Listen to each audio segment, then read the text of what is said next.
झंगल वाहेड़िन खे भनण क्यो रूंदो, न कुता न कोड़ को चढ़ियो भो चूंदो, हॾे न हूंदो इन्हा पोइ आलम में। नवनि लफ़्ज़नि जी माना। बैत जा उहे लफ़्ज़ जेके माना ऐं मफ़हूम जे लिहाज़ खां नवां हुजनि। झंगल माना झंग, आहेड़िन माना शिकारिन, भनण माना वॾे वाक़े रोज़ राड़ो करणु। लतीफ़ साईं ही लफ़्ज़ ॿिए बैत में बि इस्तेमालु कयो आहे। ॾुखियूं जान मिड़नि तां भनण न थिए। कुता हिन बैत मूजिबि माना थींदी शिकार करण में मदद कंदड़ शिकारी कुता। कोड़ को माना पखियुनि खे फासाइण जो औज़ार। हिना माना हिन खां। हॾे माना हरगिज़ असुल। आलम माना जग दुनिया या वर्ल्ड। नवनि लफ़्ज़नि जी माना।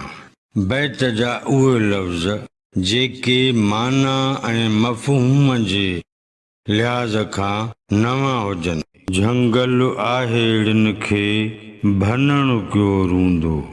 झंग शिकारनि जे लाइ ज़ारो क़तार रूंदो, न कुता न कोड़ को चढ़ियो उभो चूंदो। ईअं चवंदो त हिते न को कुतो हूंदो न को कोड़ को पातल हूंदो।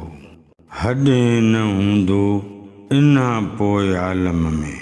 इन खां पोइ हिन दुनिया में बाक़ी कुझु बि न बचंदो।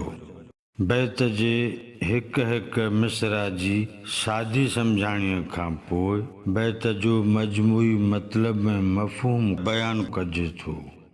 झंगल वाहेड़िन खे भनण क्यो रूंदो, न कुता न कोड़ को चढ़ियो उभो चूंदो, हॾे न हूंदो इन्हा पोइ आलम में। हिन बैत में भिटाई मुस्तक़बिल जो मंज़रनामो पेश करे थो।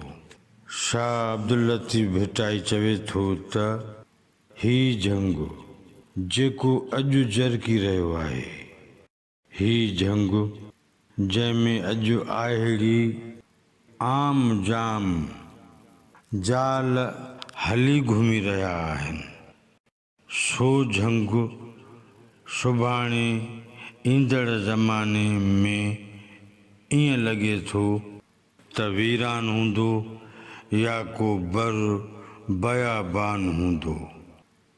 सो झंग करे सार संभार ज़ारो ज़ार रुअंदो त ही जो बेशुमार शिकारी कुता काहे कोड़का पाए शिकार कंदा हुआ उहे काॾे विया।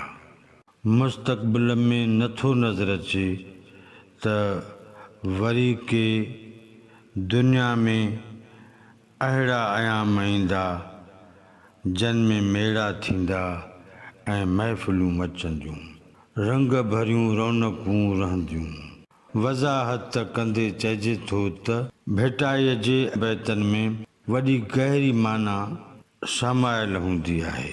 मीडिया जे करे मोहतात रहंदे एतिरे ताईं इक्तिफ़ा कजे थो